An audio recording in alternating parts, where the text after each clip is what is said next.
Bom dia, cumprimento novamente os colegas vereadores e vereadoras, cumprimento a doutora Tarsila Santos Teixeira, muito grata pela sua presença, a gente sabe da sua ocupação, que é intensa, muito trabalho nessa questão.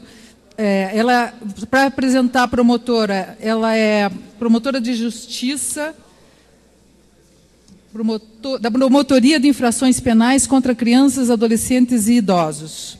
Especializada pela PUC em proteção integral às crianças e adolescentes, especialista e formadora em depoimento especial de crianças e adolescentes vítimas de violência pela Escola de Magistratura do Paraná. Convidaria a promotora para fazer a sua fala.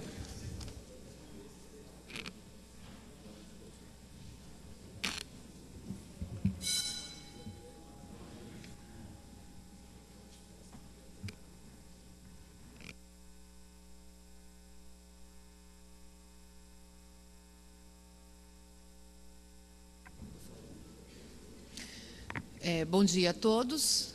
Cumprimento todos os vereadores, agradecendo desde logo pela oportunidade dirigida ao Ministério Público do Estado do Paraná nesta data, para que nós possamos compartilhar com os senhores um pouco da nossa experiência na área do combate à violência contra crianças e adolescentes, em especial com algum enfoque, com algumas informações acerca da realidade do município de Curitiba, que, quero crer, interessa muito de perto a todos os senhores aqui presentes. Dia 18 de maio é o Dia Nacional de Combate à Violência e Exploração Sexual de Crianças e Adolescentes. Nós, quando ouvimos esta colocação, nos parece algo muito distante da nossa realidade. Eu atuo no crime junto ao Ministério Público há 22 anos. E há 4 anos atuo na área especializada da violência contra crianças e adolescentes. E tenho que confessar aos senhores que, quando me inteirei da realidade da violência presente no nosso dia a dia em relação à criança e adolescente, eu fiquei muito surpresa e acredito que os senhores também ficarão. Nós temos uma falsa ideia de que a violência contra crianças e adolescentes, ela é rara e ela é simples.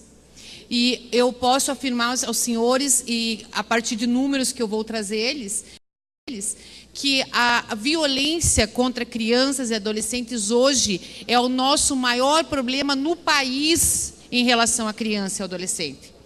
Por que eu digo isso? Porque se nós estudarmos os vários campos relacionados à criança, quais sejam a saúde, a educação, a convivência familiar, enfim, e compararmos o nível e o número dos problemas que nós enfrentamos com aqueles decorrentes da violência, nós vamos ver que nós estamos deixando de lado o problema maior, que é a violência. E mais grave do que isso, a nossa violência é a sexual. Trazendo números para os senhores, eu hoje trabalho com uma média de 4.000 casos de violência sexual contra crianças apenas aqui no município de Curitiba. Desses 4.000 casos, 90% trata-se de violência sexual. Então, os senhores façam uma conta rápida e constatem junto comigo. Hoje, o problema da nossa população infanto-juvenil é o estupro. Hoje, o problema da nossa população infanto-juvenil é a pedofilia, é o crime cibernético. São esses os pontos que eu gostaria de enfatizar com os senhores. O que nós temos enquanto realidade da capital paranaense? Nós temos uma delegacia especializada, que chama-se NUCRIA, que é especializada em crimes contra a criança, e uma vara especializada, que é onde eu atuo. Certo? Nós temos uma estrutura muito prejudicada, exemplo de toda a estrutura pública do nosso estado e do nosso país. Mas o problema não é diretamente voltado a essa falta de estrutura. Na minha concepção, o nosso problema é voltado à falta de conhecimento. A população as entidades, os órgãos de proteção, as autoridades constituídas desconhecem a realidade da violência contra crianças no nosso município, no nosso estado e no país. As pessoas não conseguem conceber que aqui dentro de Curitiba, todos os dias, uma criança sofre violência sexual. E essa violência sexual é primordialmente decorrente do ambiente familiar. A violência sexual intrafamiliar é o que domina o campo da violência contra crianças hoje em Curitiba e nas demais cidades e estados do país. Nós temos como abusador, como pedófilo, como agressor sexual, o pai, o padrasto, o avô, um tio, um primo, um parente próximo, nesta ordem. Por incrível que possa parecer aos senhores, o nosso abusador número 1 é o pai, o segundo é o padrasto, o terceiro é o avô. Então, isso é muito alarmante e essa situação não tolera mais a ignorância. Nós temos trabalhado há 4 anos tentando congraçar as forças dos órgãos públicos, das autoridades constituídas, para que todos trabalhem juntos no objetivo de combater esse crime. E tenho para mim, pela experiência ali de 4 anos atuando com isso, que este combate, ele nasce a partir do conhecimento e da informação. Por quê? Porque nós temos a experiência de situações em que os pais, em que os familiares, em que professores ou outros profissionais que atuam com a criança não estão preparados para diagnosticar situações em que os sintomas evidenciam que a criança está inserida no ambiente de exploração sexual ou de violência sexual, e por isso aquela violência se perpetua por muitos anos.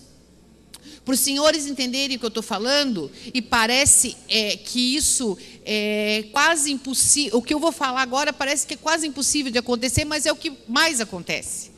90% dos nossos casos, a vítima, ela tem entre 5 e 10 anos, certo? Esta vítima, a média é que ela sofra o abuso por um período de 1 a 2 anos. É muito raro nós trabalharmos com uma situação de abuso sexual isolado. É muito raro nós encontrarmos uma criança que sofre uma investida de cunho sexual e consegue, desde aquele primeiro momento, trazer isto à tona, manifestar isso, buscar ajuda, noticiar a violência. O que é o comum? O comum é que essa criança silencie, que essa criança esconda. Porque a criança, nós como adultos, nós temos muita dificuldade de entender a cabecinha da criança. Nós fomos aquilo, mas não conseguimos nos colocar lá mais. E assim, se nós fizermos um esforço, nós vamos lembrar, nós vamos entender que a criança tem dificuldade de falar, de tratar sobre aquilo que não faz sentido para ela. Ela tem medo, porque como não faz sentido, ela não sabe se a culpa foi dela. Ela não sabe se ela vai apanhar por conta daquilo. Ela não sabe, ela acha que se ela contar para a mãe que o vô manipulou a genitália dela, ela vai apanhar da mãe. E, gente, por incrível que pareça, esta é a realidade, as crianças não contam. Elas têm medo, elas têm a questão da síndrome do segredo, elas acabam guardando o segredo por solicitação do próprio agressor. Muitas vezes há uma relação ali de amor e a leitura que a criança faz é equivocada. Então, muitas vezes o pai diz para a criança, olha, você não pode contar para sua mãe, ela vai ficar triste porque ela vai achar que eu gosto mais de você do que dela, e daí ela vai brigar, daí ela vai ficar doente, então você não conta. E a criança acredita que aquilo é normal, porque está vindo do seu pai, está vindo do seu avô, está vindo do padrinho, e ela acaba guardando esse segredo. Então, são várias as circunstâncias que levam uma criança a não revelar uma situação de abuso, a conviver com o abusador. Ela não faz a leitura que nós fazemos. Nossa, essa pessoa está me fazendo mal. Não faz. E quando faz, ela está sofrendo uma ameaça, ela está sofrendo um desgaste psicológico que não a permite reagir. Então, como que nós podemos quebrar esse ciclo? Mediante um processo de orientação. Nós precisamos, dentro de Curitiba, uma capital exemplar para todo o país, uma comunidade instruída, uma estrutura privilegiada de serviços públicos e autoridades. Nós precisamos dar um basta a esse silêncio, dar um basta a esse preconceito, no sentido de que não devemos tratar desses assuntos, porque esse assunto não faz parte da nossa casa. Faz sim. O crime sexual está em todos os níveis de classes sociais dentro de Curitiba, dos mais privilegiados aos mais prejudicados. Todas as classes sociais registram casos de violência sexual, porque é o tipo do crime que não tem um estereótipo do criminoso, como, por exemplo, o furto. Nós não vamos encontrar uma pessoa que pratique furtos, a não ser que seja por algum desvio de personalidade, numa classe alta. Mas nós vamos encontrar um criminoso sexual. Porque o criminoso sexual, ele tem uma personalidade diferenciada. Ele não é uma pessoa doente. Ele não é um doente mental. Porque se ele fosse um doente mental, ele não poderia sofrer uma punição. Mas ele tem uma personalidade desviada. Ele tem uma parafilia, que é um padrão de excitação pervertido. Ele é um pedófilo. Ele tem a sua satisfação sexual voltada para as crianças. Então, o que se pretende com esse trabalho do Ministério Público, com esse trabalho da promotoria, acabou meu tempo? É que nós tenhamos iniciativa voltadas, primeiro, à orientação das próprias crianças. A criança precisa receber melhor orientação através de sistemas lúdicos, através de filminhos, palestras, caderninho, livrinho para pintar, enfim, que diga para ela, querida, em qualquer hipótese na sua vida, tocar nas suas partes íntimas não é normal. É muito simples, gente, você alertar uma criança. Tem formas, tem pessoas especializadas. O que não pode é fingir que não está acontecendo. É fingir que dentro de Curitiba nós não temos 4.000 crianças que sofreram violência sexual. Nós precisamos orientar pais, nós precisamos orientar professores, nós precisamos orientar policiais. Por quê? Dentro dessa sistemática da revelação tardia, é muito comum que a criança revele no ambiente escolar. É muito comum. Por quê? Porque no ambiente escolar geralmente se abre uma porta. A professora fala do assunto, tem uma campanha, tem um material impresso, e a criança encontra ali uma chance de falar, olha, aconteceu isso comigo. É muito comum a gente receber os registros da violência, dando conta de que a professora foi a primeira destinatária da revelação da criança.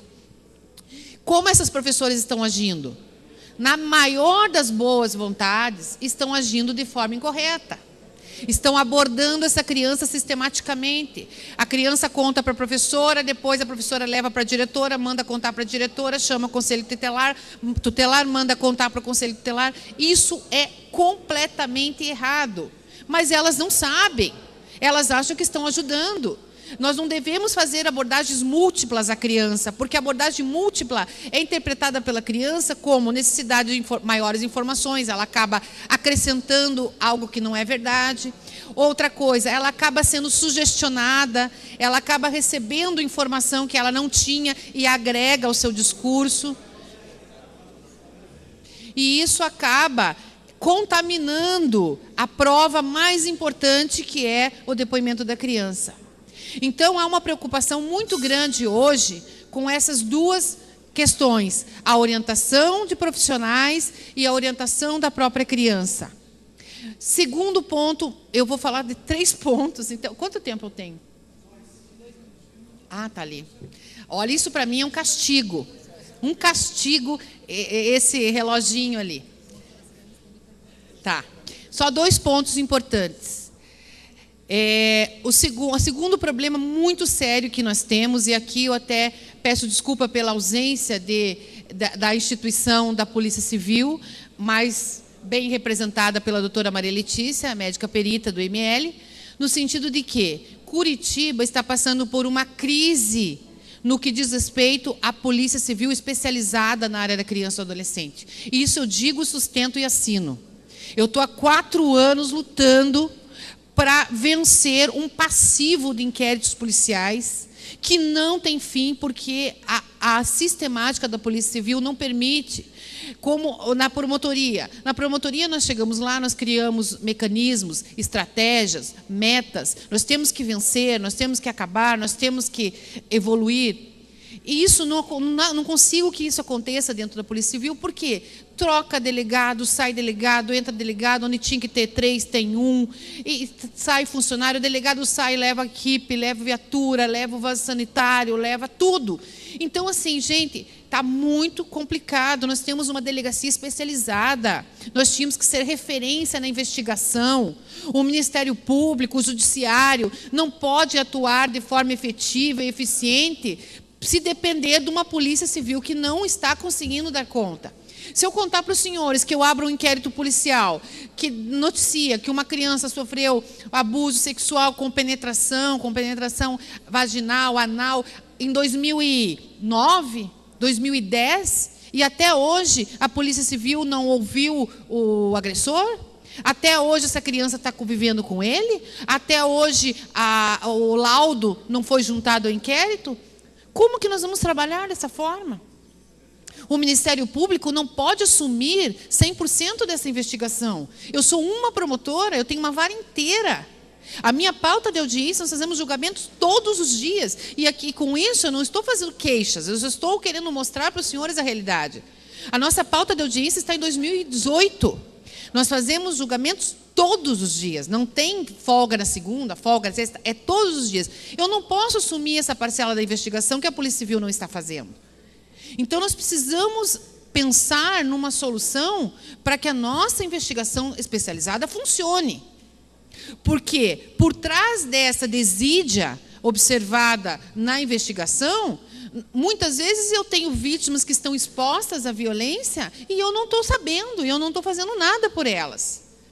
Isso é muito grave, nós não estamos cuidando das nossas crianças. Nós não estamos cuidando. E essa nossa falha se observa 2 vezes. Eu sempre digo o seguinte, nós temos todos aqui, a sociedade, a família, a comunidade, todos nós aqui, temos obrigação constitucional de proteger as crianças. Está escrito na Constituição Federal que é nossa obrigação.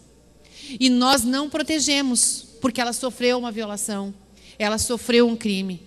E agora, quando nós temos que apurar esse crime, proteger essa criança e punir esse agressor, nós estamos falhando de novo. É vergonhoso. Eu tenho vergonha. Eu sinto vergonha. Quando eu abro um inquérito policial que noticia uma violência gravíssima, uma criança que engravidou com 12, 13 anos, lá em 2010, e até hoje a justiça não deu resposta. As pessoas são intimadas para prestar depoimento e dizem, mas só agora? Eu tenho vergonha. Eu tenho vergonha. Assumo a minha parcela de culpa nisso, mas luto contra. Tento estabelecer as melhores formas de vencer, mas sozinha é impossível.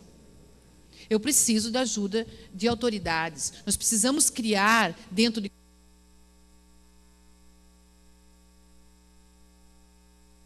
Doutora, aqui na mesa, só concluir, por favor, fique à vontade. Nós precisamos criar em Curitiba, eu estou trabalhando nisso, mas não consigo parar para trabalhar nisso porque eu tenho que trabalhar em outras coisas. Nós precisamos criar em Curitiba um centro de atenção à criança vítima de violência, aonde a polícia, o Ministério Público e o Judiciário estejam juntos. Porque essa concentração vai fazer o quê? Vai abreviar caminhos. Ela não precisa ser ouvida na polícia, depois na justiça, depois no conselho tutelar. Ela vai ser ouvida uma vez e nós vamos estar todos lá. Isso abrevia, isso não revitimiza, isso prestigia a vítima, isso facilita a prova, isso agiliza o processo. Nós estamos falando de prioridade. Prioridade absoluta. Não precisava nem existir o termo absoluta, porque prioridade é prioridade. Mas foi colocado absoluta para dizer o seguinte, é acima de tudo e de todos. E o que nós estamos fazendo? Nada. Então, eu peço encarecidamente que os senhores pensem a respeito da nossa realidade. Ela é muito mais grave do que parece. Ela é muito mais grave do que consta das informações. A Promotoria de Justiça está à disposição de todos para qualquer esclarecimento, qualquer conversa, qualquer trabalho conjunto que seja do interesse dos senhores. Muito obrigada pela oportunidade. Convidamos a doutora Tarsila para participar conosco agora. Os vereadores... Gostaria de me inscrever também, presidente. Na sequência. Obrigado, doutora. Os vereadores inscritos, nós temos o vereador Pir, vereador Euler, professor Euler, vereador Zezinho Sabará, vereador Felipe Braga, vereador Ezequias. Professor Gilberto também gostaria. Também, vereador Mestre Pop. Professor Só um Gilberto. minutinho. Só para que eu... Mestre Pop... Informe a casa, senhor presidente. Vereador... Perfeito. Então, vamos fazer uma rodada. Eu sugiro com 2 minutos, senhor presidente. Hoje nós temos uma pauta um pouco mais longa, então eu pediria 2 minutos. Está inscrito, vereador. É só informe a casa, presidente. Está Com a conosco palavra. o vereador Juliano Martins, vereador da cidade de São José dos Pinhais, nosso amigo, vereador atuante na cidade de São José dos Pinhais. Perfeito. Vereador, seja bem-vindo. Desejamos um profícuo mandato. Também está conosco o doutor Marcos Trade, ele que é diretor-geral do DETRAN, logo mais falará sobre o tema Maio Amarelo. Então, eu peço aos vereadores 2 minutos e um bloco de 3, vereador Pir, vereador professor Euler e vereador Zezinho da Farmácia. Bom dia, Bom dia, senhor presidente. Eu queria cumprimentar a vereadora Maria Letícia pela iniciativa e, como advogado, também fazer alguns questionamentos para que a gente possa entender melhor o tema. Primeiro, se o Nucria está funcionando como deveria funcionar naquilo que lhe é de responsabilidade ou se falta realmente apenas aparato humano e, vamos dizer assim, técnico, né? Nós sabemos, temos o conhecimento dos problemas da delegacia no Paraná inteiro, no Brasil, enfim. E o que a Câmara, agora pontualmente, porque eu entendo que, primeiro, a senhora a doutora Tarsila é muito preparada para o tema, mas o que a Câmara poderia, então, efetivamente fazer para contribuir dentro desse processo? Porque também, evidentemente, que aqui apenas escutar a senhora falar em tom até mesmo, se me permite, de desabafo, e que considero absolutamente positivo, é muito bacana ver a paixão com que a senhora exerce essa função, mas pontualmente o que a Câmara poderia fazer para contribuir dentro desse processo. Não preciso usar mais que 1 minuto, senhor presidente, era essa a colocação. Obrigado, vereador. No bloco de 3. Vereador Euler e, na sequência, vereador Zezinho. Bom, cumprimentar também a doutora Maria Letícia pela iniciativa e cumprimentar a promotora Tarsila por estar aqui, poder falar para nós.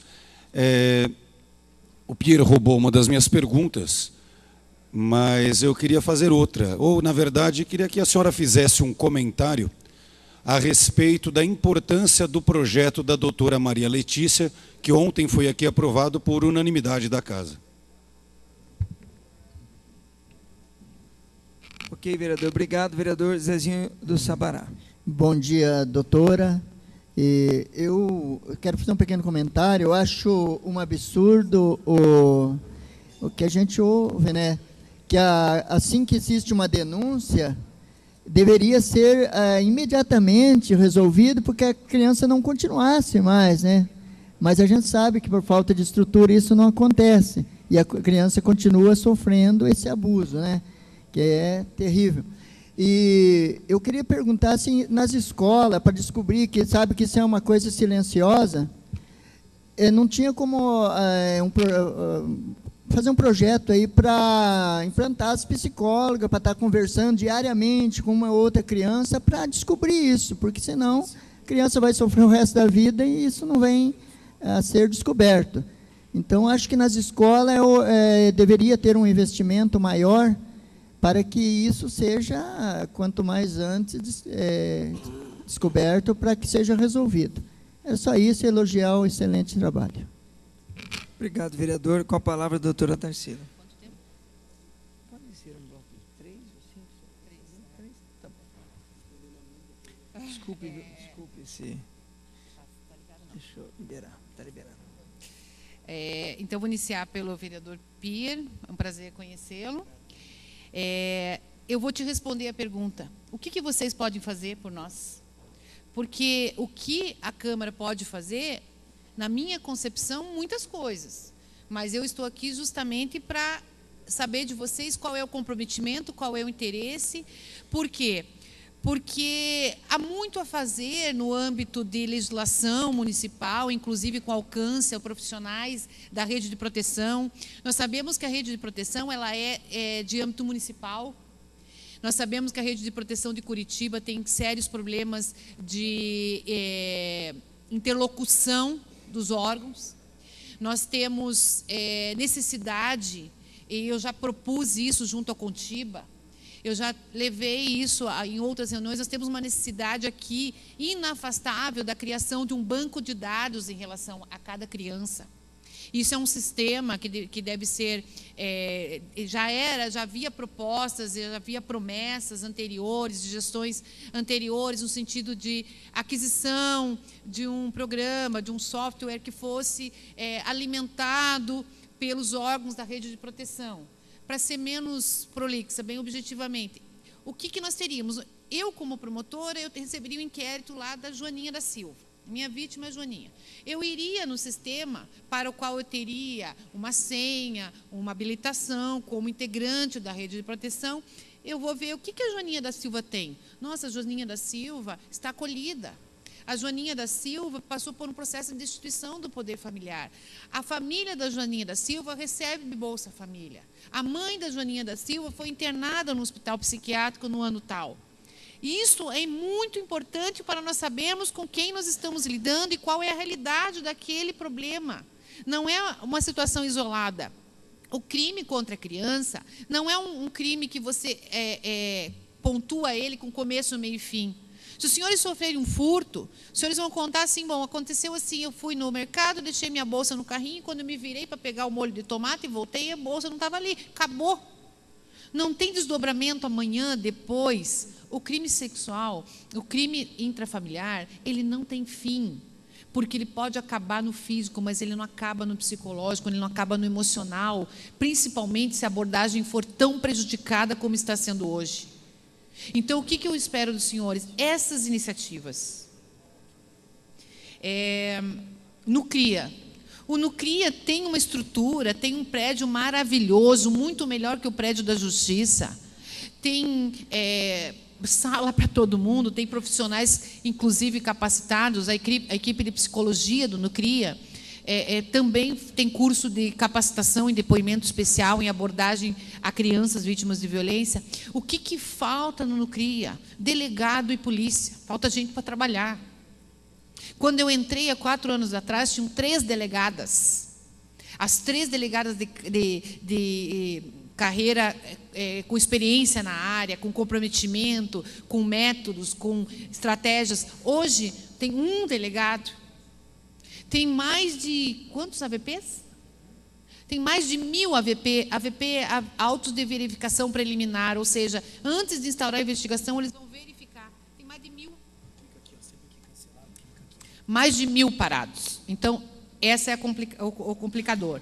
Professor Euler, em relação ao projeto da doutora Maria Letícia, eu já tinha me inteirado, porque ela esteve conversando comigo lá. É um projeto muito interessante do ponto de vista da proteção da criança, porque empresta à mãe uma autonomia, uma independência, uma força para sair do ambiente de violência e de opressão.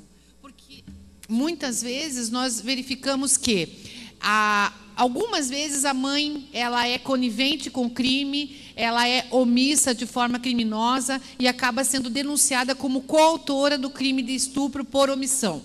Mas muitas vezes a gente verifica que aquela mãe não tem forças, aquela mãe não tem condições, ela tem uma dependência emocional, financeira, psicológica, enfim, ela é frágil, ela não consegue reagir. E como que ela vai sair de casa se ela depende daquele réu, daquele agressor, para sustentar seus filhos, para pôr comida dentro de casa? Por quê? Porque ela não tem uma condição de trabalhar, porque ela tem 3 crianças pequenas e ela não tem uma vaga em creche. Então, essa independência que esse projeto acaba proporcionando às mulheres, como um primeiro passo numa busca de uma vida digna, é muito importante, sim. E, vereador Zezinho do Sabará, esqueci a pergunta. Não anotei. Sobre a palestra nas escolas, implantar A demora. Demora e sobre a psicóloga, né, para estar conversando sim, com as o senhor falou um crianças. ponto muito importante, a questão das psicólogas. Isso também poderia ser uma iniciativa legislativa a nível do município de Curitiba, no sentido de incrementar o aparato profissional junto ao sistema municipal de ensino, para que nós tenhamos profissionais capacitados para abordagem a crianças com suspeita de violência sexual. Eu tenho feito muitas palestras buscando capacitação de profissionais e a gente vê que psicólogos, pedagogos, psicopedagogos, professores, conselheiros tutelares, eles não têm uma ideia adequada do que é a realidade do abuso intrafamiliar, do abuso sexual e da violência contra a criança. Então, essa necessidade de colocar mais profissionais no sistema e, mais do que isso, capacitá-los para essa matéria tão específica, é uma iniciativa que pode ser buscada sem muita dificuldade. Vereador Felipe, na sequência Ezequias e mestre Pop. Tá bem. Olá, Não, cumprimentar a vereadora Maria Letícia pelo convite, doutora Tarsila. Eu, na realidade, a pergunta era mais ou menos também referente ao que a gente pode fazer, né? Eu acho que essa aproximação com o Ministério Público e essa casa para tentar, além de um projeto como o da Maria Letícia, alguma sugestão que a gente possa fazer em conjunto como projeto de lei. Mas o que fica claro pela sua fala além dessa questão de banco de dados, interligação dos delitos, enfim, de tudo que acontece, que eu acho que é fundamental, mas esse problema junto à Polícia Civil. E minha pergunta é se já foi feito, naturalmente já deve ter sido feito, junto ao Governo do Estado, ao Secretário de Segurança Pública, se a gente puder contribuir nisso, né, acho que todos os vereadores aqui apoiariam, uma forma de, apesar de não ser a nossa área municipal, mas seria para a Assembleia Legislativa, para os deputados, enfim, mas contribuir no sentido de que tenha estrutura. A Vossa Excelência deixou muito claro aqui que leva uma investigação anos. Quer dizer, isso é um absurdo, né? Isso, acho que aí está o grande problema de toda essa investigação. Evidentemente, não tem uma resposta, né? E isso é um grande problema. Então, da nossa parte, o que der para a gente contribuir no sentido de, junto à Secretaria de Segurança Pública do Estado, eu acho que todos os vereadores aqui iriam apoiar com certeza, mas eu queria saber se isso já foi feito, se a Vossa Excelência tem buscado esse apoio, e como que está isso, se houve uma resposta, se tem algum prazo ou não teve uma resposta sobre isso. Obrigado. Vereador Ezequias. Parabenizar a vereadora Maria Letícia, nós já dissemos que estamos juntos nesse apoio à lei. Parabenizar a doutora Tarsila, que também pelo trabalho excelente que faz nessa cidade, e tratar com criança, eu sei que não é fácil. Nós, como igreja, tratamos muitas crianças com problemas nessa área. Eu gostaria, vou falar, como presidente da Frente Parlamentar pela Família não está aqui, eu como vice vou falar, é uma área que nós queremos atuar e vamos atuar muito forte nessa questão da família.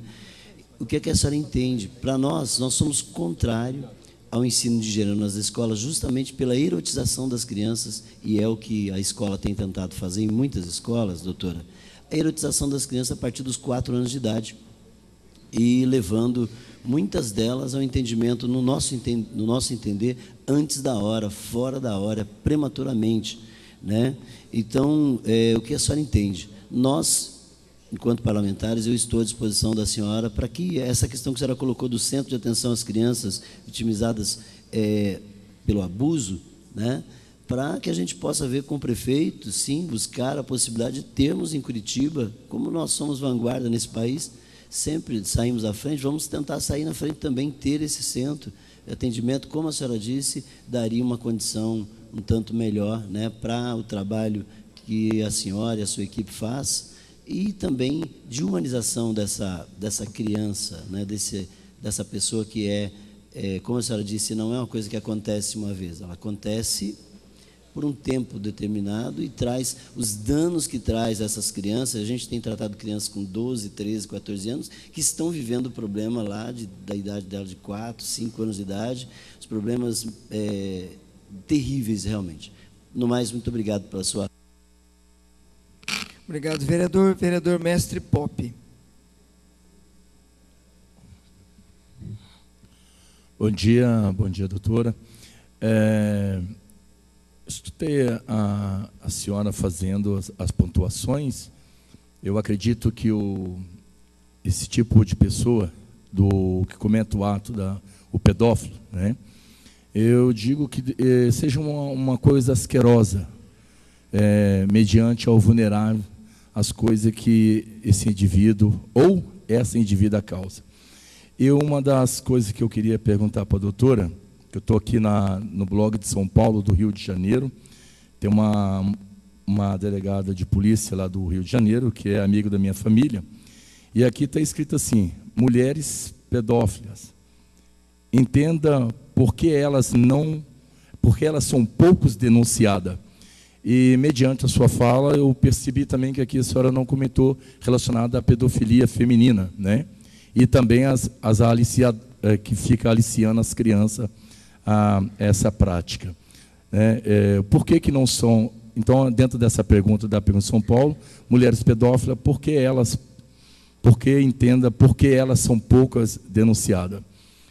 Então, eu gostaria de saber sobre isso. E a segunda, que eu estava olhando agora no blog do R7, escândalo de mulheres professoras envolvidas com alunos, né? Aqui tem 6 a 5 anos de idade, comportamento de uma babá com a criança. Então, nessa linha, por que são poucos denunciadas? E a outra linha, com relação à polícia cibernética aqui do nosso estado, ela é ineficiente. Não digo, pode ser bem preparada, mas ela é ineficiente. Não tem, falta o corpo humano mesmo para estar trabalhando. E isso eu vivenciei em 2013 concluindo. Conclui, eu fiz algumas denúncias, 3, 4, e nunca deu em nada. Então, eu conversei com eles lá, eles me disseram para a gente que a ineficiência é gigantesca. Então, eu acredito que vocês tomam as decisões certas, mas a impunidade, eu ainda acredito que é o maior crime que nós temos dentro do país. Obrigado. Obrigado, vereador. Com a palavra, doutora.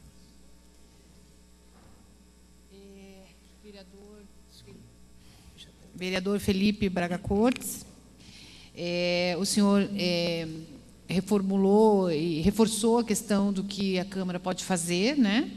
E trazendo a questão de algumas possíveis incursões na questão da Secretaria de Segurança Pública, ainda que a polícia, o Ministério Público e o Judiciário tenham apenas nível estadual, né? As nossas incursões, ainda que muito tímidas e muito solitárias, aconteceram várias vezes. Eu já fui muitas vezes atrás disso, já marquei audiência, já conversei, já mandei ofício, já cobrei, já fiz reunião com ele. Todas as possibilidades que estão ao meu alcance como mera promotora de justiça de uma vara criminal foram buscadas. Mas sempre a promessa de que nós vamos resolver, nós vamos ver. Não conhecem os números, não conhecem a realidade, então a gente traz a necessidade de observância, inclusive, das disposições legais pertinentes. Sempre saímos com promessas, mas não temos, muito pelo contrário. Já tivemos alguns rebotes assim que até nos preocuparam, no sentido de que, nossa, o Ministério Público está se metendo, está reclamando da polícia. Estamos mesmo reclamando, pois não funciona, né? Mas, então, nós não temos sucesso Eu não tenho tido sucesso na busca de soluções amigáveis, de tentar levantar um pouco do problema junto a eles para que eles tenham uma sensibilidade conosco. Não está funcionando. Acredito que politicamente, até através de colegas dos senhores junto à Assembleia, que possam fazer um trabalho nesse sentido, acho que teriam sucesso muito maior do que o meu. Pastor Ezequias? Pastor Ezequias, como vai? O senhor colocou uma questão do ensino de gênero, o senhor disse que é contra, né? Porque o senhor acha que traria precocemente alguns conhecimentos inadequados para a criança. Veja, eu não sou contra nenhum tipo de conhecimento, nenhum tipo de instrução, nenhum tipo de orientação. Eu acho que nós estamos como estamos nesse país porque nós não orientamos, nós não instruímos. E para isso, pastor, existem formas, existem pessoas qualificadas para fazer uma abordagem do tamanho adequado ao tamanho da criança. Existem formas e formas. Você não precisa trazer para a criança um conhecimento que vai ser adequado para uma pessoa de 30 anos, de 20 anos, de 18 anos, mas o conhecimento necessário para ela enfrentar a vida dela com a dignidade que ela merece, aos 4, aos 5, aos 10 anos de idade. Conhecimento nunca é demais, conhecimento nunca é inadequado. O que precisa ser levado em conta é como se fará, quais os meios serão utilizados, qual o material será utilizado, qual o profissional para essa abordagem. As pessoas precisam ser qualificadas para aquilo que fazem. Daí vai funcionar muito bem. Mestre Pop, a questão de mulheres pedófilas, mestre Pop, o senhor disse que elas não são denunciadas. Assim, eu posso falar da minha experiência, obviamente não posso falar da experiência de São Paulo e Rio de Janeiro. Não existe essa questão de que mulheres pedófilas não são denunciadas. A verdade é que, primeiro, cientificamente... Só um minuto, eu só repliquei a pergunta de São Paulo. Mulheres pedófilas, entenda o porquê elas são poucas denunciadas. Pouco denunciadas. Então, assim, primeiro, não sei da realidade de lá, mas da minha realidade, o que eu posso falar acerca de mulheres? Primeiro, se os senhores forem verificar, estudos científicos já comprovaram que a incidência da pedofilia ela é imensamente superior no sexo masculino, né? Por questões da própria natureza do ser humano. É muito mais comum você encontrar homens pedófilos que mulheres pedófilas. É muito mais comum e muito, digo muito. A estatística fala em 10 por 1, mas a realidade vai muito além disso. Eu acho que nós trabalhamos numa proporção dentro da vara de 50 para 1. Por quê? Primeiro, não faz parte da natureza. Segundo, muitas vezes a questão ela é aquela questão limítrofe que eu colocava para os senhores há pouco, na resposta anterior, que muitas vezes a mulher não está praticando o crime por intenção, por dolo, mas sim por dominação do seu parceiro masculino. Agora eu te aprendi aqui. Isso precisa ser muito bem analisado, né, para que também não se cometam injustiças, porque eu sempre digo, uma acusação de um crime sexual é quase uma sentença. Então, a gente tem que ter muito cuidado e muito respeito. Lá na vara, a gente trabalha com a ideia de que temos que tomar muito cuidado com a nossa vítima e muito cuidado com o nosso réu. A responsabilidade é muito grande. E outra, uma condenação lá leva para a cadeia. Não tem semiaberto, não tem domicílio, é cadeia. Então, existem sim mulheres pedófilas, eu tenho muitas rés, eu tenho rés coautoras, eu tenho rés autoras, mas a incidência é menor mesmo. Mas não é por negligência, por falta de denúncia, é porque a realidade é essa. Quanto no ciber, eu até quero aqui deixar o meu cumprimento e o meu reconhecimento pelo trabalho do Dr. Demétrios, que é uma pessoa muito preparada, muito qualificada e muito dedicada ao trabalho que lá desenvolve. Nós trabalhamos com muita incidência de crimes cibernéticos, eu também sou competente para essa esfera de crimes, que são os crimes do Estatuto da Criança e do Adolescente, e trabalho diretamente com o Dr. Demétrios. não há dúvidas que o NUCIBER é um exemplo em termos de capacidade de seus colaboradores, do delegado e do pessoal que lá trabalha, mas a condição deles é a mesma que nós tratávamos no início dessa fala. Falta de pessoal, falta de estrutura. Um delegado. O NUCIBER atende o Paraná inteiro. Um delegado que depende de uma fila de perícias no Instituto de Criminalística que ultrapassa 1000 perícias na fila.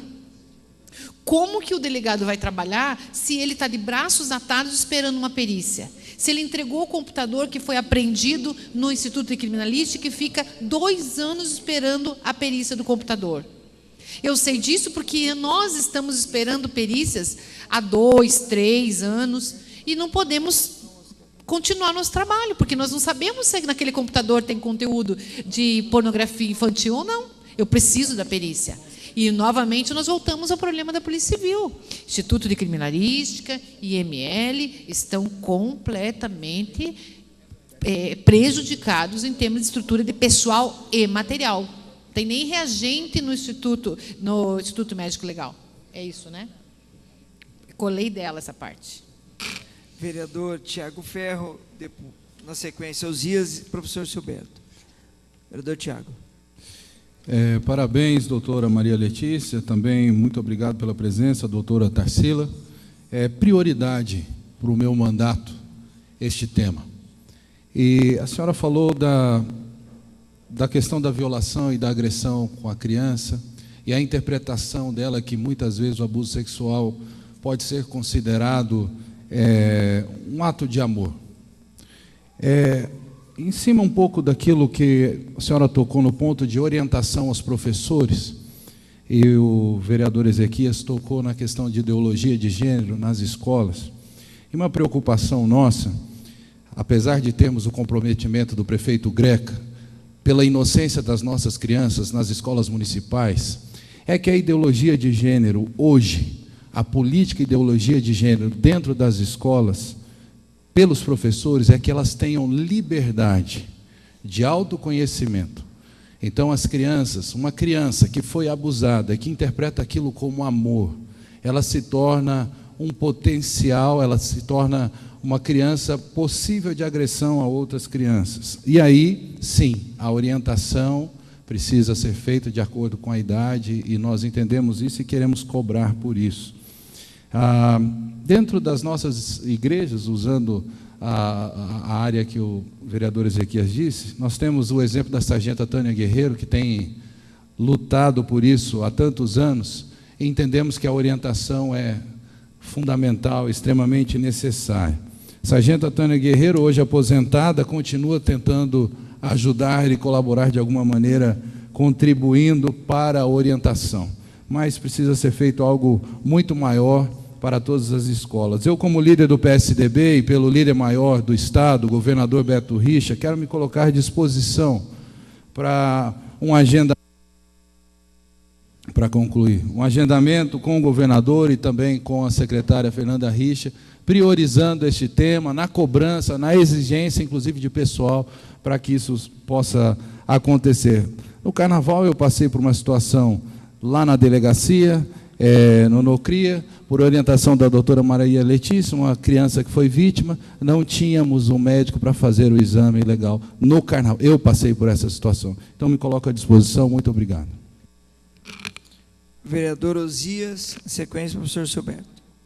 Quero parabenizar a vereadora Maria Letícia e também a doutora Tarsila Santos pela sua explanação.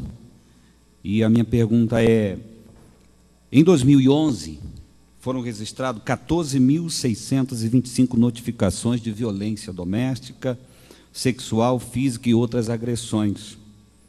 Está funcionando realmente o canal de denúncia? Nós temos o Disque 100, que é um canal federal.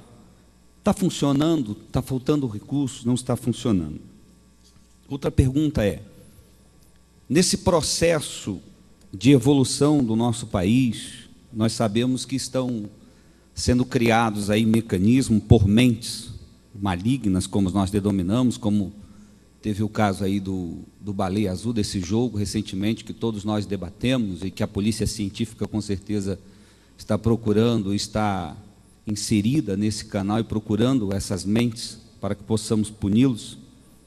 Mas, diante dessa evolução da tecnologia, do mundo moderno, as nossas políticas de combate à violência sexual, de combate à pedofilia estão ultrapassadas. Precisamos reformular. E não seria o caso de nós colocarmos a família, o berço família, que é onde acontecem todas as agressões, em primeiro plano, para podermos então seguir os outros? Muito obrigado. Obrigado, vereador. Vereador professor Silberto. Bom dia a todos. Queria parabenizar a doutora Letícia, vereador, pelo tema, e parabenizar também a doutora Becília. Sobre o software que você comentou, doutora, eu tenho um projeto aqui na Câmara tramitando para que, com esse fim, é um software vertical, com interface com a rede de proteção, o Conselho Tutelar e a escola, para que possa facilitar todo esse trabalho. Sabemos que nas escolas são onde se observa, consegue se detectar esses abusos. Mas, quando a escola notifica a rede de proteção, o Conselho Tutelar, o processo é muito amoroso. Isso causa, eu fui diretor de escola durante 8 anos, e para nós é uma agonia muito grande. O que nós podemos fazer para que esses processos possam ser mais rápidos e resolver os problemas que a gente identifica na escola e fica à mercê de um determinado órgão, Conselho Tutelar, Rede de Proteção, Ministério Público, e a gente fica aguardando, vendo a criança sofrer e não consegue fazer nada, a gente fica amarrado, sem poder ter uma ação mais efetiva. Seria isso a minha pergunta. Obrigado.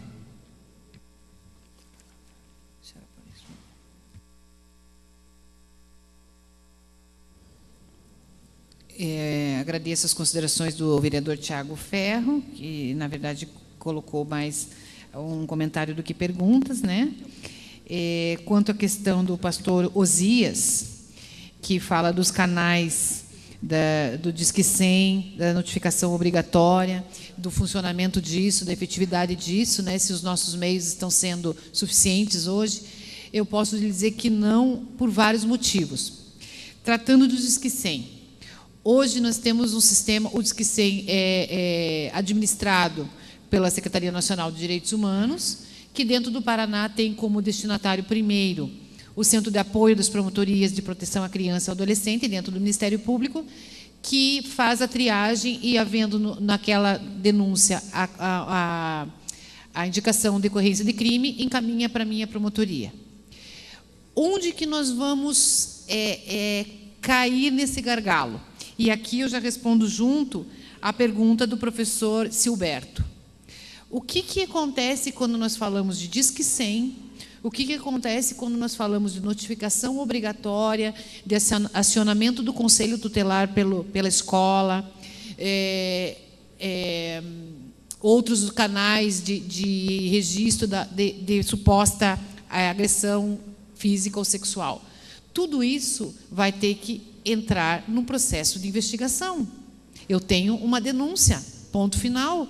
Eu não tenho os fatos, eu não tenho depoimentos, eu não tenho provas, eu não tenho laudos.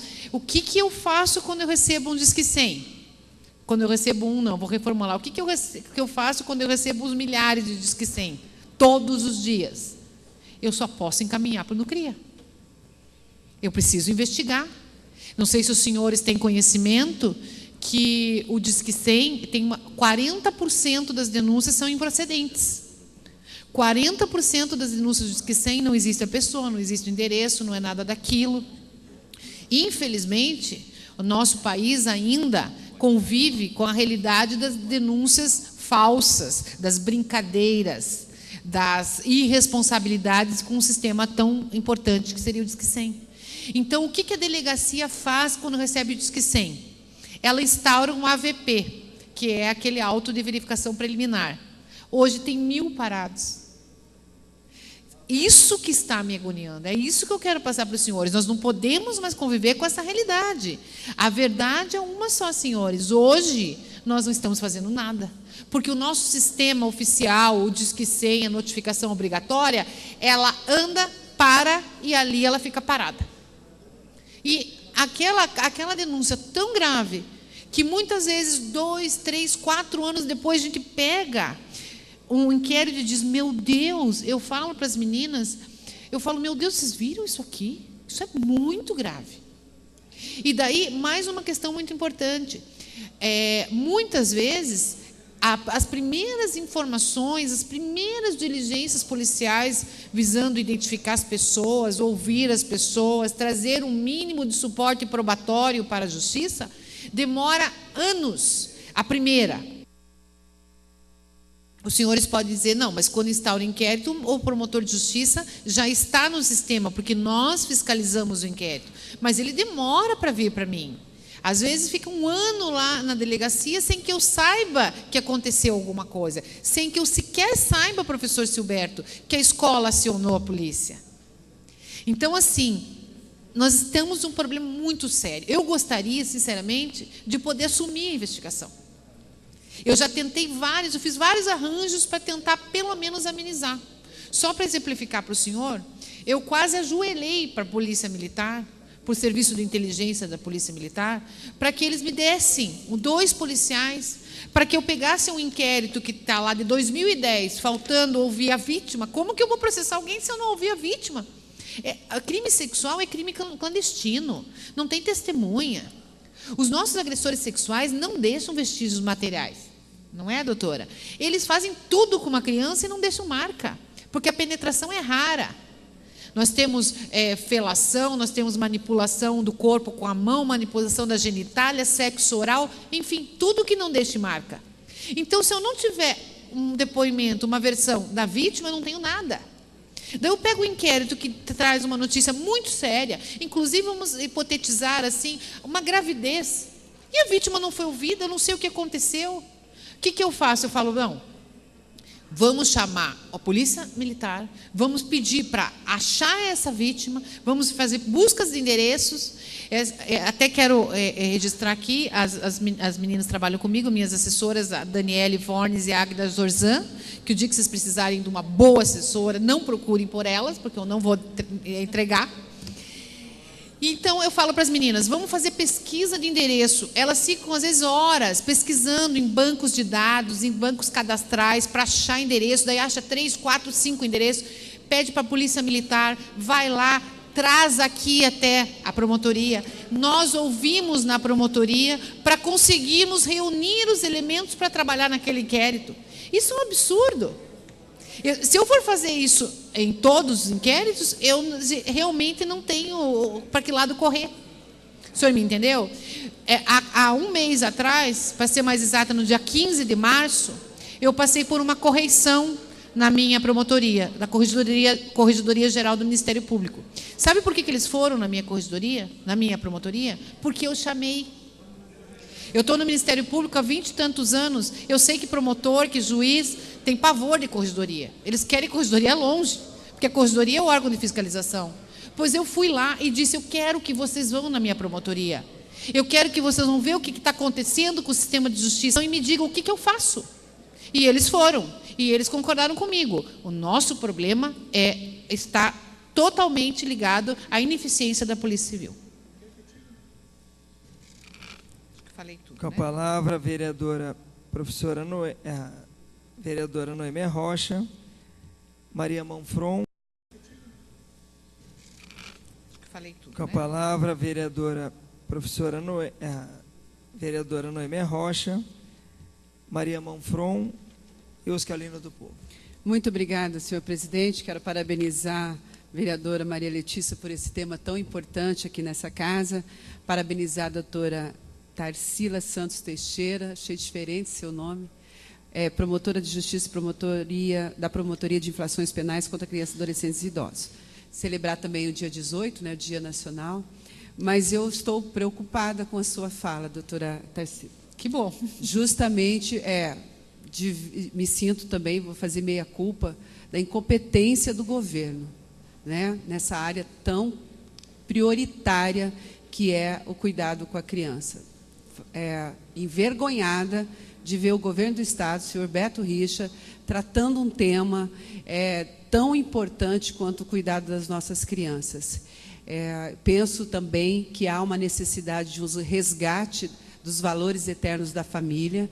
A família precisa se reestruturar em relação até no ensinamento de uma autodefesa dessa criança. Nós estamos vivendo dias que nós temos que preparar a criança contra esse ofensor, porque ele está, como tem alguns filmes aí, né, o inimigo morando em casa. Ele busca uma certa confiança familiar, ele demonstra que está acima de qualquer suspeita, o que é o mais grave, né? O que é o mais grave. Eu penso, como a senhora também, na junção de ações políticas, de políticas públicas, como o caso da Casa da Mulher, né, que precisa ainda avançar muito, mas já houve um início significativo de condensação de políticas públicas, para que a população saiba aonde ir. Como a senhora disse, ela está segmentada. E a sua dificuldade em avançar nos projetos me preocupou demais. Me preocupou muito mesmo, e nós, enquanto casa, a pergunta é como nós, enquanto parlamentares, como essa casa possa contribuir para que haja esse avanço na proteção da criança. Uma pergunta que eu gostaria de fazer também, eu não sei se a doutora viu, houve ontem um desfecho nos Estados Unidos de uma quadrilha desmontada nas redes sociais de pornografia. Para concluir, vereadora. Não sei se a senhora... Eu não usei ainda meus... Não usei, eu estava olhando lá. Por favor, retoma lá. Para concluir, vereadora, Vossa Excelência usou os 2 minutos, sim. Eu sentei aqui, logo que o Serginho havia saído, ele havia deixado 2 minutos para Vossa Excelência. 30 segundos para concluir, por gentileza. Começou mais tempo. Bom, enfim, eu gostaria de perguntar o seguinte. Doutora Tarsila. Nós temos também, eu gostaria de saber dos dados da senhora, que é muito preparada para o assunto, se a senhora tem, assim, nós, enquanto Curitiba, informações de meninas que foram vendidas para o comércio de sexo para fora do Brasil, ou do interior do estado para a capital,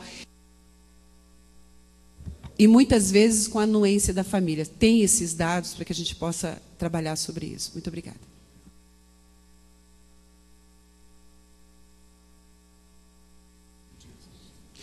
Bom, vereadora Noêmia Rocha, em relação às iniciativas que a casa pode tomar, já foram abordadas aqui, né?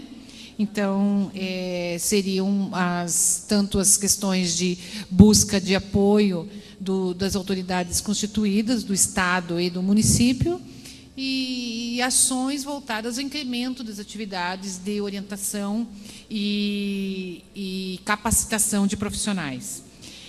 A senhora falava do desmantelamento de uma quadrilha nos Estados Unidos. Eu realmente me excuso porque não me inteirei disso.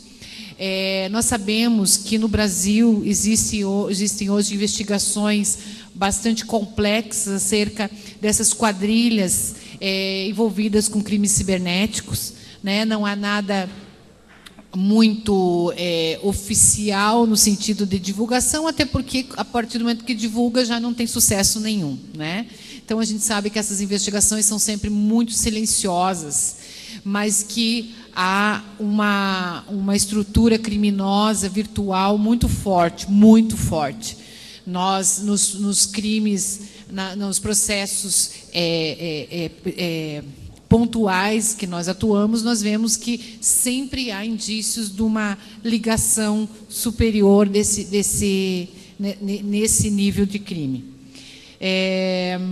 Por fim, agora, a senhora falou da questão de exploração sexual e comércio de crianças. Nós não temos informações de que isso aconteça em rede. Quadrilhas nós temos casos pontuais de mãe que entrega a criança por troca de dinheiro, em troca de benefícios, mas tudo muito doméstico. Nós não temos casos concretos que tenham sido noticiados, que tenham sido investigados, que deem conta de que existe um processo criminoso de exploração sexual de crianças mediante comércio. O que nós temos muito, que todos sabem, é, por exemplo, aquele comércio de beira de BR, de posto de gasolina, que aqui em Curitiba tem muito, praças centrais, hotéis de pequeno trânsito em Curitiba. Esse é um problema sério também, que nós podíamos conversar em outra oportunidade.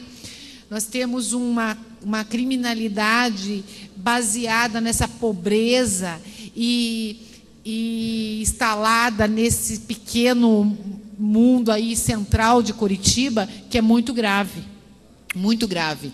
Hotéis que hospedam meninas para prostituição, para venda de drogas e para todo esse sistema criminoso aí envolvendo a exploração de crianças e adolescentes.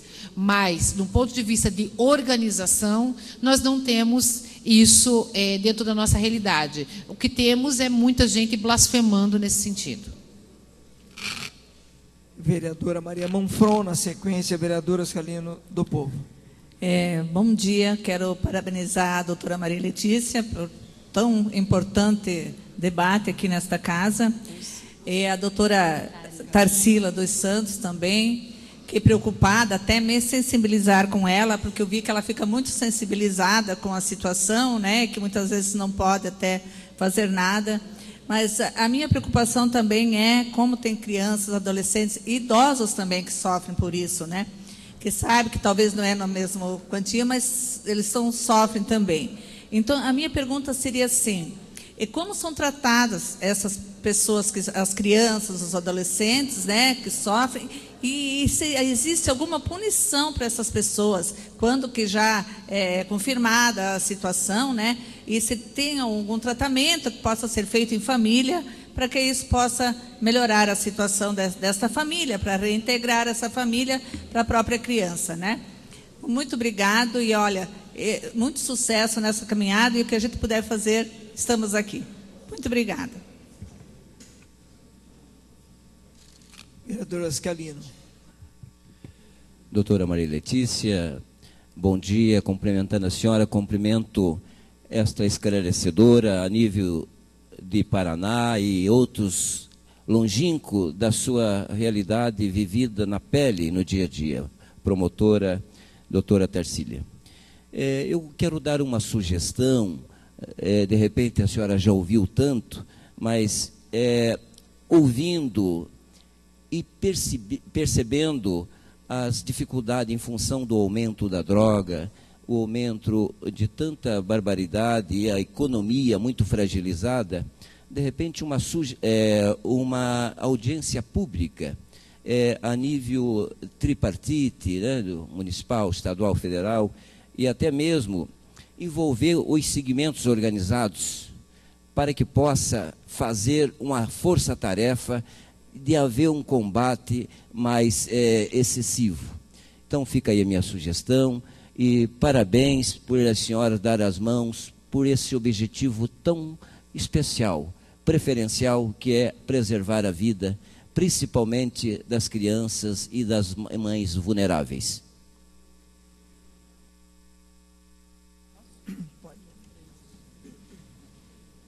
Não, são dois. Vereadora Maria Monfron, tudo bem. A senhora falou também da questão dos idosos, né? Eu sei que não é o ponto, mas rapidamente nós cumulamos também essa questão dos crimes contra idosos e já pegando um gancho ali com o que o vereador Oscalino do Povo falou, a questão das drogas. O problema hoje voltado aos crimes contra idosos está de braços dados com o consumo de drogas. Hoje os idosos sofrem violência dentro de casa por parte de filhos dependentes químicos que querem tirar o dinheiro dos pais para sustentar o vício. Esse é o nosso problema número 1 na área de idoso, que ficará para uma outra conversa. A senhora falou da questão de tratamento para criança e para família. O que é ofertado? Nada.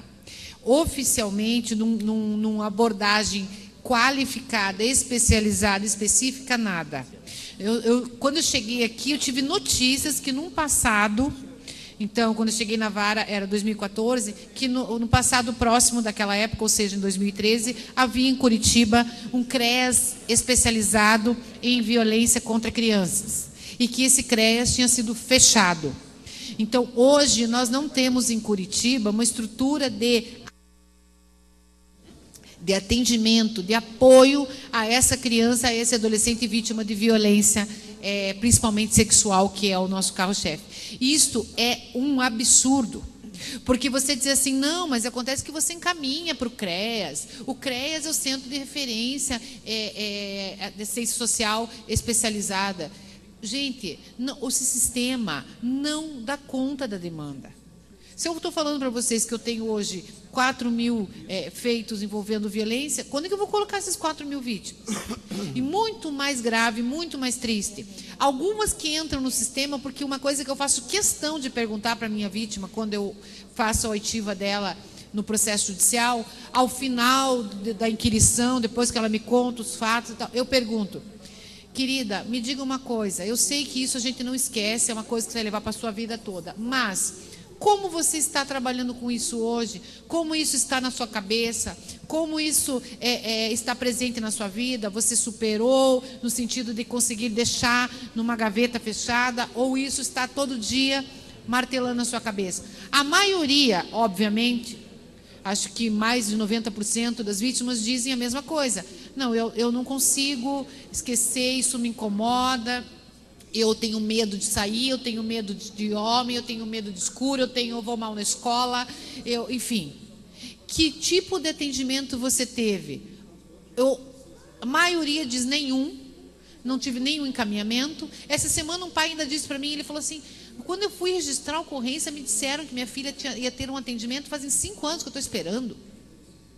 E o mais triste de tudo é ver crianças e adolescentes que estão se suicidando aos poucos. Eu uso uma expressão que eu acho que é muito apropriada, são mortos em vida, gente. Porque o estupro, ele não mata fisicamente, mas ele mata emocionalmente. Ele mata moralmente. Eu não tenho nenhum preconceito, questão de opção sexual, mas eu tenho visto uma coisa muito triste. Uma coisa é uma menina, é um rapaz fazerem uma escolha, uma opção sexual consciente e voltada à satisfação de seus interesses mais legítimos. Outra coisa é uma menina ou um menino fazerem opção sexual para fugir de um trauma. É uma menina que sofreu um estupro e para se defender, como quando a sociedade não a defende, ela se torna um homenzinho. Quando ela não quer ser um homenzinho, mas é o único instrumento de defesa que ela tem. Isso é muito triste, gente. É muito triste e a gente vê isso todo dia. Essa menina precisa de um apoio. E isso é o que eu pretendia alcançar com o centro. Se eu tivesse um centro que atendesse essa vítima, ela ia entrar, ia registrar o ocorrência, ia fazer o exame, nós íamos fazer uma escuta qualificada, nós íamos acionar o conselho tutelar para já verificar outras mazelas que essa família está inserida, porque essa família está doente. Uma família que tem violência sexual está doente. E nós já iríamos imediatamente colocar essa criança, esse adolescente, num atendimento psicológico. Ela precisa trabalhar aquilo, ela precisa entender o que aconteceu com ela, porque muitas vezes ela fica anos sem entender. Ela precisa trabalhar aquilo, ela precisa absorver aquilo, senão ela não tem vida. É muito triste. Eu não vou sair da sessão, Inês. Em relação à audiência pública que o senhor colocou, vereador Scalina, eu acho muito interessante. Porque eu bato na tecla da informação. As pessoas não têm informação e, portanto, não existem ações. Quem não está inteirado não age, né? Então, eu acho que seria muito interessante, sim. Com certeza, mas eu, particularmente, não tenho condições de ver isso. Ok. Promotora, chegou uma sugestão de um senhor que acompanha pelo Twitter da Câmara, é o senhor Wellington Fernandes. Ele sugere que seja efetivada uma patrulha específica para esses casos, assim como existe a Maria da Penha.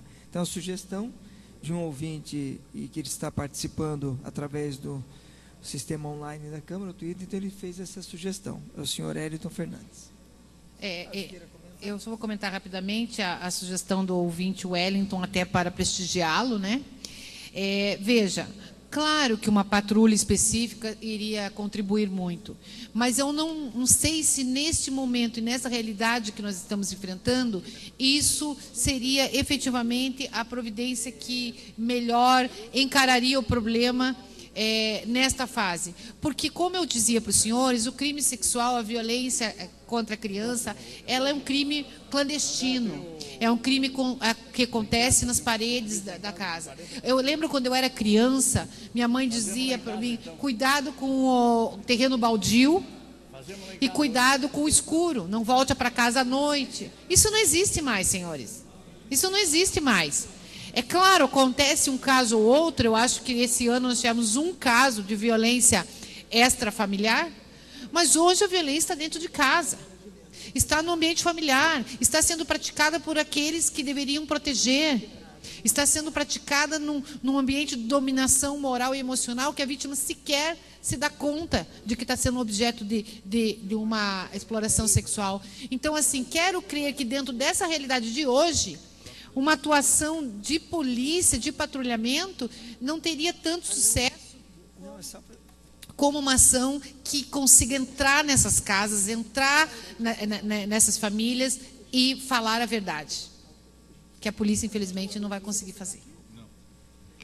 Obrigado, doutora. Eu gostaria de fazer o agradecimento, em nome da Câmara, a convite da doutora Maria Letícia, a doutora Tarsila Santos Teixeira, na oportunidade também agradecer as presenças da Águida Zorzan e Daniele Vornes, que estiveram conosco nessa manhã, falando de um tema tão árido, tão difícil, um tema de enfrentamento. Gostaria de parabenizar a senhora pela disposição frente ao cargo de promotora, em que lhe pese todas essas atribuições do cargo, porém, o trabalho que faz em defesa, em busca de justiça, principalmente essa questão que atinge boa parte da sociedade.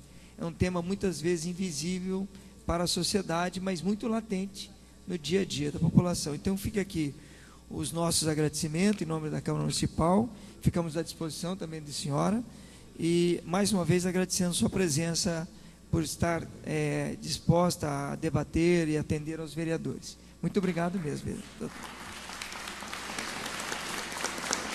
Senhor presidente. Só fazer as considerações finais. Pois não, vereador Jairo. Com a palavra, vereador.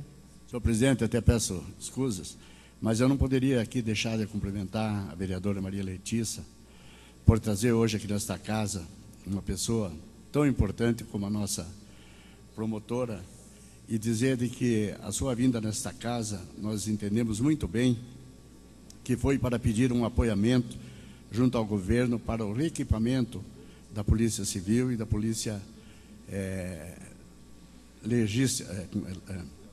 Médico-Legal, nós chamamos, né? E hoje o Instituto depende de pessoas e também do ajustamento de material. Então, entendemos muito bem, nobre doutora, e estamos aqui ao seu lado para fazer esse apelo ao governo do Estado do Paraná. Obrigado, vereador. Fica o registro para considerações finais. Na sequência, a gente entregaremos um diploma de participação à doutora. Eu queria apenas agradecer a todos pela atenção dispensada à nossa angústia, né, que na verdade nós acabamos compartilhando com os senhores parte dessas dificuldades que nós enfrentamos. Tenho certeza que tudo isso que eu trouxe tenho a mais pura legitimidade de propósitos em relação à minha estada aqui hoje, no sentido de que eu busco incessantemente, junto com a minha equipe, melhorar esse sistema de justiça, melhorar esse sistema de atenção às vítimas. Nesse sentido, me coloco à inteira disposição dos senhores, coloco a Promotoria de Justiça, que está situada aqui muito próximo, na Avenida Iguaçu, número 750, para que os senhores, querendo buscar novas informações, compartilhar algum conhecimento, alguma situação conosco, nós estamos à inteira disposição de todos. Agradecemos muito a oportunidade, em nome do Ministério Público do Estado do Paraná.